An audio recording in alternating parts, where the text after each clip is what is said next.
Hello दोस्तों, स्वागत है आपका हमारे यूट्यूब चैनल सरकारी सफ़र पर। आज हम करेंगे हिंदी टॉपिक वाइज, जो कि आज का सेशन रहेगा हिंदी वर्णमाला। Top 50 questions, top top 50 question करेंगे आज हम, जो कि टॉपिक वाइज रहेंगे और बहुत ही महत्वपूर्ण रहेंगे, जो कि प्रीवियस ईयर परीक्षाओं में पूछे गए हैं। तो चलिए बिना समय गंवाए स्टार्ट करते हैं अपना सेशन। जैसे कि ये वर्णमाला ये वगैरह क्वेश्चन करेंगे, ठीक है। देखते हैं, पहले वर्णमाला देख लेते हैं।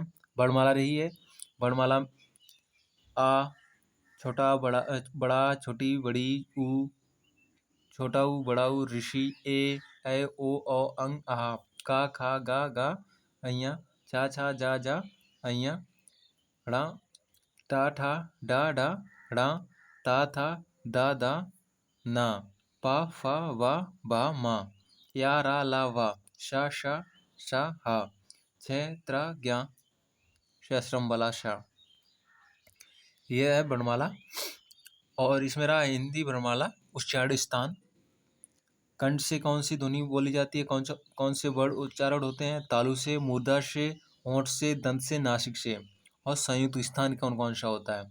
तो कंठ से कौन कौन से वर्ड बोले जाते हैं, वो छोटा, बड़ा और कावर के सभी वर्ड बोले जाते हैं, का खा गा और ड़ा। हा भी बोला जाता है कंठ से। और तालु से चावर के वाले, चा छा जा झा अइया, और छोटी बड़ी भी, या और शाह। सलगम वाला सा भी बोला जाता है। और मूर्धा से रे ऋषि बोला जाता है। और टावर के सभी वर्ण, टा ठा डा ड़ा ड़ा, और रा और सष्टकोण वाला सा डा और ढा, ये मूर्धा से बोले जाते हैं। दंत से कौन से बोले जाते हैं, दंत से ता वर्ग वाले, ता था दा ना और ला शा, ये दंत से बोले जाते हैं। होंठ से कौन से बोले जाते हैं, पा वर्ग के सभी, पा फा वा और छोटा ऊ बड़ा ऊ, ये होंठ से बोले जाते हैं। और ये सब नासिक दुनिया है, जैसे कि जो लास्ट के पंचम वर्ड वाली दुनिया रह जाती है ना, तो वो नासिक दुनिया कहा जाता है उनको, ठीक है। और संयुक्त स्थान जो मतलब संयुक्त वर्ड होते हैं उन्होंने मतलब कहाँ कहाँ से बोले, ये स्वर्ग है। कंठ तालु ए और ए, ये कंठ तालु से बोले जाते हैं। ओ और ओ, ये कंठोष्ठ से बोले जाते हैं। और दंतोष्ठ से कौन सा बोला जाता है, वाह बरगद वाला वाह बोला जाता है।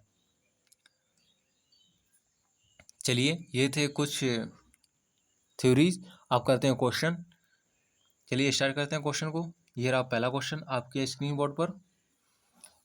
आपको बताना है हिंदी में मूलतः वर्णों की कुल कितनी संख्या होती है। तो आपको बताना है हिंदी में कितनी संख्या वर्णों की कुल कितनी संख्या होती है। 50 होती है, 51 होती है, 52 होती है, 53 होती है। तो अभी हमने वर्णमाला देखी, उसमें कितनी संख्या थी, कितनी संख्या होती है वर्णमाला में। वर्णमाला संख्या होती है 52। कितनी होती है, 52। Right answer is 52। अगला प्रश्न, भाषा की सबसे छोटी लिखित इकाई कौन सी होती है। सबसे छोटी लिखित इकाई, सबसे छोटी मौखिक इकाई कौन सी हो जाएगी, लिखित इकाई है वर्ड। और सबसे छोटी इकाई हो जाती है ध्वनि, ठीक है। और सबसे मौखिक इकाई क्या हो जाती है, वो आप कमेंट बॉक्स में बतानी है एक बार। कामता प्रसाद गुरु जी के अनुसार वर्णों की कुल संख्या कितनी मानी गई है। 52 मानी गई, 43 मानी गई, 45 या 48। तो कामता प्रसाद गुरु जी के अनुसार वर्णों की संख्या 43 मानी गई है, ठीक है। अगला क्वेश्चन 4, जिन स्वरों के उच्चारण से में दो मात्राओं का समय लगता उन्हें क्या कहते हैं। हर्ष स्वर कहते हैं, लघु स्वर कहते हैं, या गुरु दीर्घ स्वर कहते हैं, प्लुप्त स्वर कहते हैं। तो इसका क्या राइट आंसर हो जाएगा, इसका राइट आंसर हो जाएगा गुरु दीर्घ स्वर कहते हैं। क्या कहते हैं, गुरु दीर्घ स्वर। राइट आंसर इज सी, जिनमें दो मात्राओं का समय लगता है उन्हें गुरु दीर्घ स्वर कहते हैं। जैसे कि ए हो गया, ओ है, ओ है, ठीक है।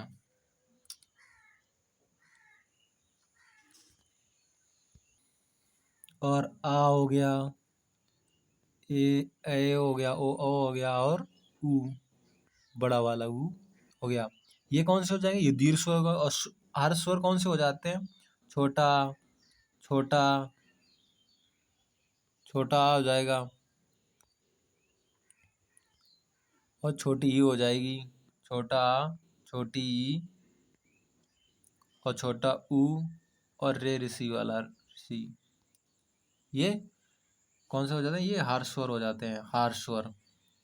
ठीक है, और ये ए ओ और बड़ा ऊ, ये दीर्घ स्वर हो जाते हैं।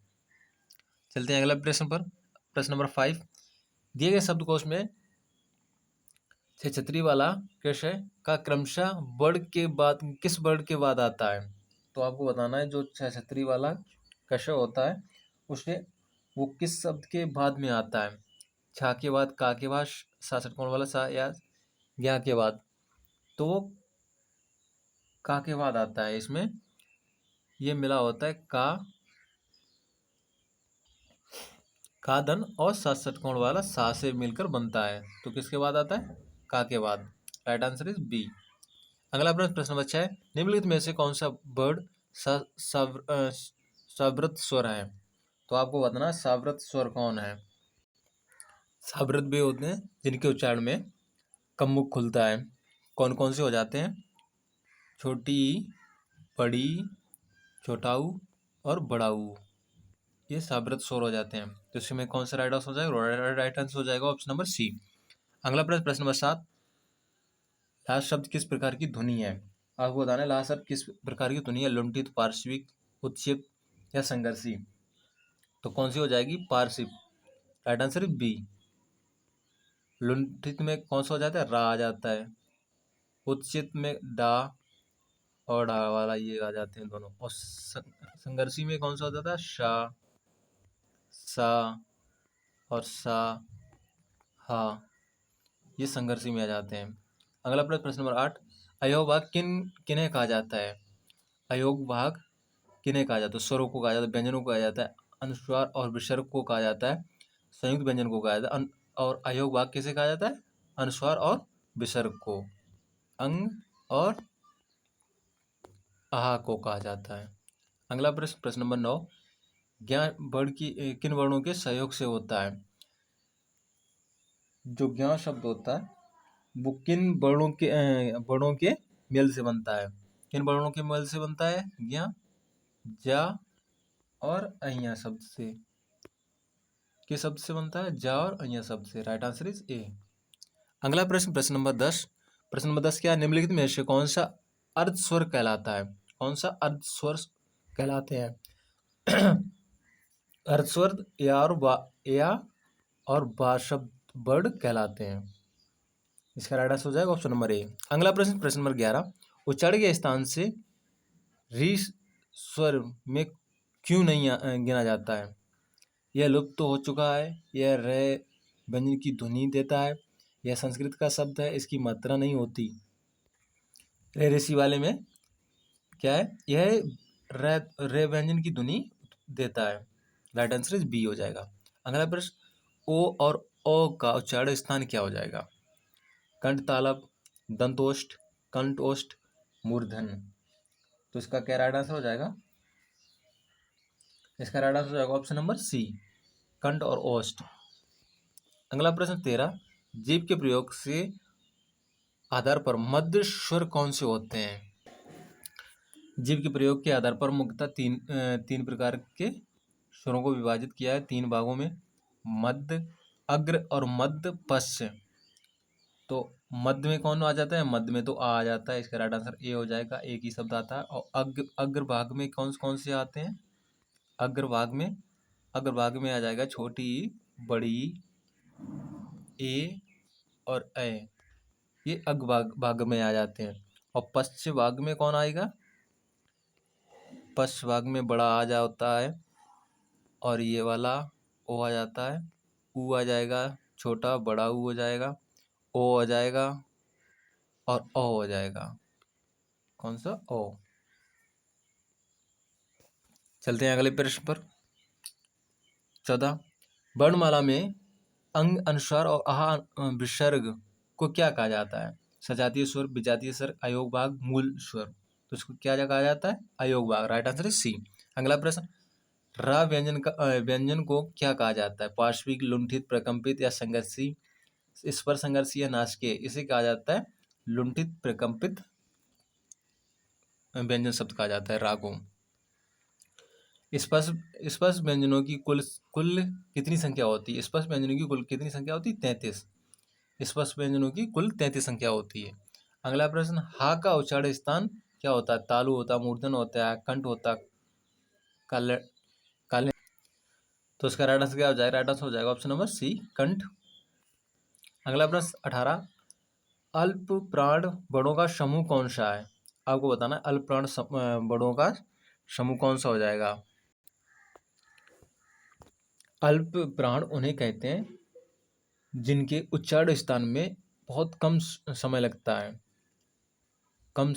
है, कम मात्रा में जो वायु निकलती है मुख से वो कम निकलती है, उसे अल्प प्राण कहा जाता है।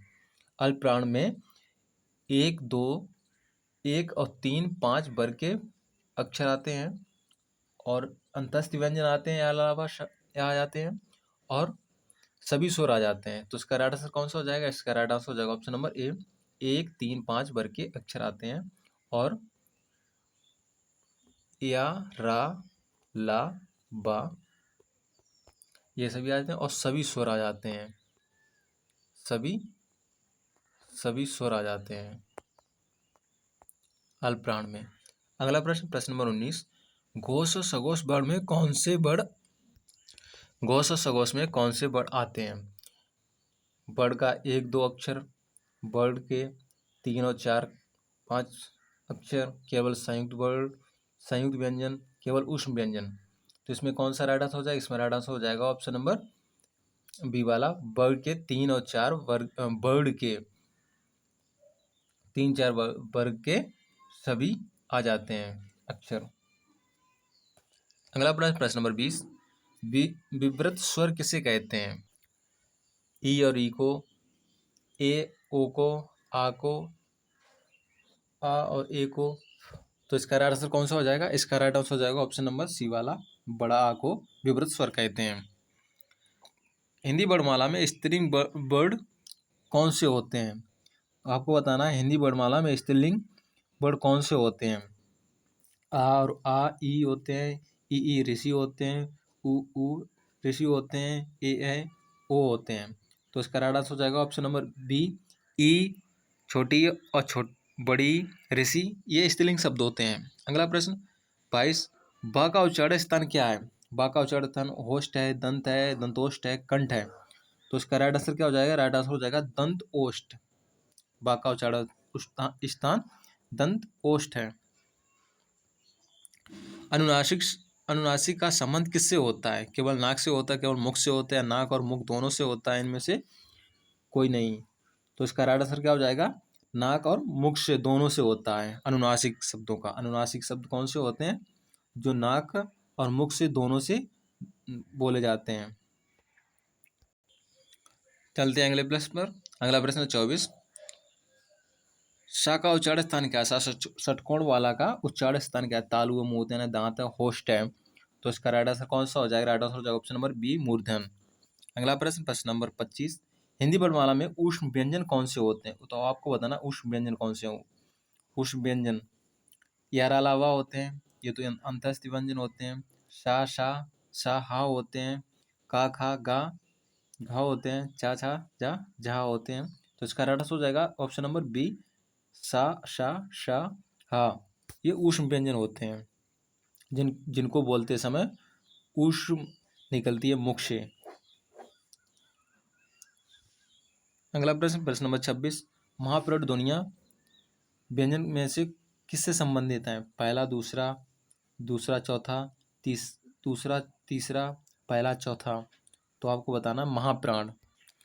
महाप्राण वे होते हैं जिन वर्णों के उच्चारण में श्वास वायु अधिक मात्रा में निकलती है, उसे महाप्राण कहते हैं। महाप्राण में कौन सा आ जाता है? दूसरा और चौथा वर्ड आ जाता है। दूसरा और चौथा वर्ड। और ऊष्म व्यंजन आ जाते हैं। ऊष्म व्यंजन कौन कौन से? सा और सा, शा और हा, तीनों सा और हा, ये महाप्राण में आ जाते हैं। अगला प्रश्न, प्रश्न नंबर 27, अघोष वर्ण कौन सा होता है? अघोष वर्ण कौन से होते हैं? जिन वर्णों के उच्चारण में हमारी स्वर तांत्रिका में कंपन, झंझनाहट नहीं होती, उन्हें अघोष का व्यंजन कहा जाता है। इनमें पहला दूसरा इनमें पहला दूसरा वर्ण आता है। और जो ऊष्म व्यंजन होते हैं, जैसे कि सा, शा, तीनों सा आ जाते हैं, उन्हें अघोष कहते हैं। Right answer is option number A हो जाएगा। अगला प्रश्न 28, आगत स्वर कौन से होते हैं? आगत स्वर वो ये होते हैं जो हमें दूसरे भाषाओं से लिए हैं, जो हमने दूसरी भाषाओं से लिए हैं, फारसी, अरबी, अंग्रेजी, इनमें हो जाता है, वो आगत स्वर कहते हैं। आगत स्वर में ये वाला हो जाए ओ, जैसे डॉक्टर में ओ लगाते हैं। ठीक है। अगला प्रश्न 29, स्पर्श संघर्षी व्यंजन कौन से होते हैं? आपको बताना स्पर्श संघर्षी व्यंजन कौन से होते हैं। का, खा, गा, घा हो जाएंगे, चा, छा, जा हो जाएंगी, टा, ठा, डा, रा हो जाएंगे, पा, फा, वा हो जाएंगे। तो स्पर्श संघर्षी व्यंजन हो जाते हैं चा, छा, जा, झा। Right answer is B. अगला प्रश्न, प्रश्न नंबर 30, रेप रा का रूप है का प्रयोग कहाँ किया जाता है? तो आपको बताना जो रा का रेप रूप होता है वो कहाँ पर प्रयोग होता है। बड़ के नीचे होते हैं, बड़ के ऊपर होता है, सिरोरेखा पर, बड़ के बीच में होता है, इनमें से कोई नहीं। तो इसका राइट आंसर हो जाएगा ऑप्शन नंबर बी, बड़ के ऊपर हो जाता है। जैसे कर्म लिखा जाता है, धर्म लिखा जाता है, ये रा का रेफ रूप होता है। रा के कितने रूप होते हैं? 3।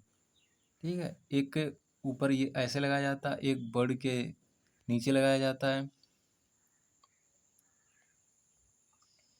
और एक आधा ऐसे लिखा जाता है। अगला प्रश्न, प्रश्न नंबर 31, मात्रा के आधार पर स्वर के कितने प्रकार होते हैं? मात्रा के आधार पर स्वर के कितने प्रकार होते हैं? 2 होते हैं, 3 होते हैं, 4 होते हैं, 5 होते हैं। तो मात्रा के आधार पर स्वर के कितने प्रकार होते हैं?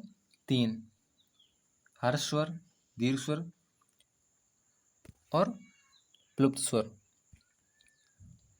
हर्ष स्वर वे होते हैं जिनमें बहुत कम समय लगता है बोलने में, और दीर्घ स्वर जिसमें ज़्यादा समय लगता है, और प्लुप्त स्वर वे होते हैं जिनमें दीर्घ स्वर से कुछ ज़्यादा समय लगता है। अगला प्रश्न 32, पदेन रा का प्रयोग किस में हुआ है? कार्य में, ट्रक, प्रकाश में, ऋषि में, श्रृंगार में। तो पदेन रा का प्रयोग किस में हुआ है? ट्रक और प्रकाश में। ट्रक और प्रकाश में। अगला प्रश्न 33, प्रश्न नंबर 33 क्या है? हिंदी शब्दकोश का आरंभ किस वर्ड से हुआ है? आ से, छोटा आ से, बड़ा आ से, अंग अनुसार से, या का से? तो इसका राइट आंसर क्या हो जाएगा?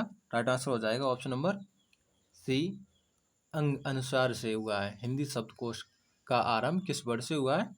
अंग अनुस्वार से। हिंदी शब्दकोश का आरंभ अंग अनुस्वार से या आ वर्ड से होता है। मानक हिंदी शब्दकोश में सबसे पहले अनुस्वार, अंग और आ और विसर्ग वाले शब्द आते हैं, जिसके तुरंत बाद समान स्वर आ और फिर अन्य स्वर आ जाते हैं तथा व्यंजन आते हैं। शब्दकोश की मुख्यतः बातें, पहला वर्ड आ होता है, इसके बाद आ ई ऊ ऋषि, ये सब होते हैं, सभी व्यंजन आते हैं, सभी स्वर आते हैं। ठीक है। अगला प्रश्न 34, अंतस्थ व्यंजन कौन से होते हैं? यार अला व होते हैं, शा हा होते हैं, क्षेत्र ज्ञा श्रम होता है, अंग हा होते हैं। तो अंतस्थ व्यंजन कौन होते हैं? यार अला व। अगला प्रश्न, प्रश्न नंबर 35, होस्ट वर्ड का कौन सा होस्ट वर्ड के कौन कौन से मतलब शब्द वर्ड हैं? आपको बताना है। आ, वाय, ई है, छोटा ऊ, बड़ा ऊ, ए, अयो है। तो इसका राइट आंसर क्या हो जाएगा? राइट आंसर हो जाएगा ऑप्शन नंबर डी, ए और ए। अगला प्रश्न, प्रश्न नंबर 36, उच्चारण की दृष्टि से हिंदी में स्वर की संख्या कितनी मानी गई है? 11, 10, 13, 9। तो कितनी मानी गई है? 10। उच्चारण की दृष्टि से 10 मानी गई है संख्या, वैसे कितने हैं? 11 हैं। अगला प्रश्न, प्रश्न नंबर 37, विवृत मुखी स्वर कौन से होते हैं? आ होता है, ई होता है, ऊ, ओ औ होते हैं, ए ऐ ओ होते हैं। तो विपरीत स्वर कौन होते हैं? जिनके उच्चारण में होंठ गले से हो, जिनका उच्चारण होंठ और गले से होता है उन्हें वृद्धमुखी कहते हैं। इसका राइट आंसर हो जाएगा ऑप्शन नंबर सी, ऊ, छोटा ऊ और बड़ा ऊ, ओ औ।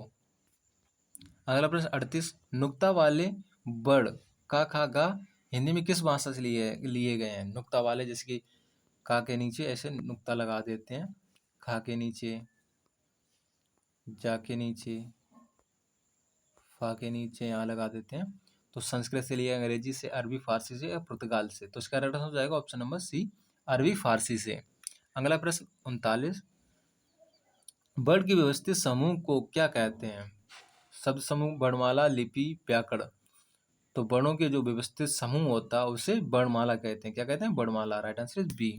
अगला प्रश्न 40, अर्धविवृत स्वर का सही समूह क्या है? आ, ए, ओ, ई, आ, ए, ओ है। तो इसका राइट आंसर क्या हो जाएगा? इसका राइट आंसर हो जाएगा ऑप्शन नंबर ए, अर्धविवृत स्वर ए, ओ हो जाएगा। अगला प्रश्न 41, काकल्य वर्ड कौन सा होता है? या होता है शा, हा, डा।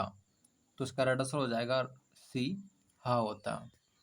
अगला प्रश्न 42, उच्छित व्यंजन डा डा को और क्या कहा जाता है? मूल व्यंजन शब्द, द्विगु व्यंजन शब्द, संयुक्त व्यंजन शब्द, अंतस्थ व्यंजन शब्द। तो उनको क्या कहा जाता है? और द्विगु व्यंजन शब्द। Right answer is B.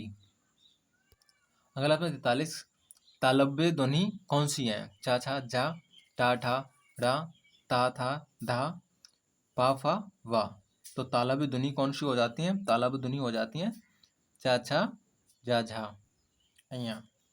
ये तालव्य ध्वनि हो जाती हैं। अगला प्रश्न 44, विच्छेद उद्यान का शुद्ध रूप क्या होगा? उद्यान को विच्छेद करना है, बड़ विच्छेद करना है, तो क्या हो जाएगा उद्यान का? कौन सा राइट आंसर हो जाएगा? राइट आंसर हो जाएगा ऑप्शन नंबर ए, उ प्लस दा प्लस या प्लस बड़ा आ प्लस धन्ना और आ छोटा आ, ये हो जाता है। अगला प्रश्न नंबर 45, सजातीय स्वर किसे कहते हैं? सजातीय स्वर उन्हें कहते हैं जो अपने ही वर्ड से, एक जैसे वर्ड से मिल करके बने होते हैं। जैसे कि आ छोटा और छोटा मिल करके बड़ा आ बना देता है, और ओ और धन ओ बन करके ओ बना देता है। इन्हें सजातीय स्वर कहते हैं। तो इसका राइट आंसर हो जाएगा ऑप्शन नंबर सी। अगला प्रश्न 46, वात्सल्य व्यंजन कौन से होते हैं? का खा गा, जा, रा ला, ना शा, टा ठा, डा, पा फा, वा। तो वात्सल्य व्यंजन कौन से होते हैं? इसका राइट आंसर हो जाएगा ऑप्शन नंबर बी, जा, रा, ला, ना शा।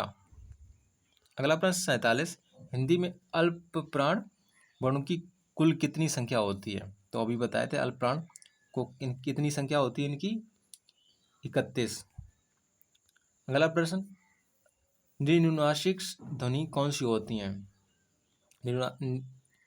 निनुनासिक ध्वनि जो नाक से निकलती हैं, जो केवल मुख से निकलते हैं, जो कंठ से निकलते हैं, जो तालू से निकलते हैं।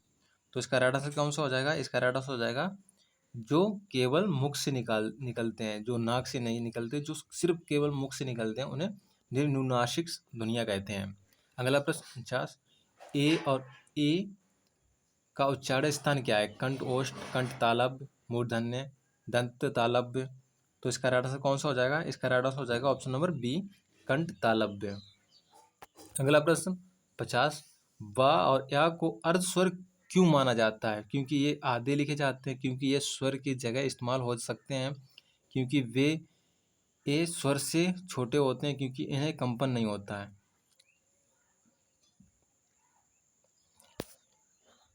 तो इसका राइट आंसर हो जाएगा ऑप्शन नंबर बी, क्योंकि ये स्वर के जगह पर इस्तेमाल हो सकते हैं।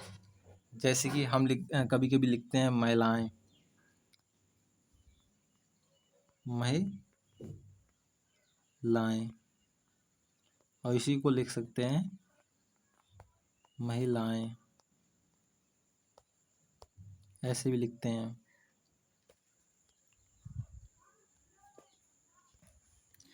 ये थे 50 क्वेश्चन, आज का फर्स्ट पार्ट रहा, और सेकंड पार्ट भी करेंगे हम, उसमें भी 50 क्वेश्चन होंगे वर्णमाला के। तो थैंक यू।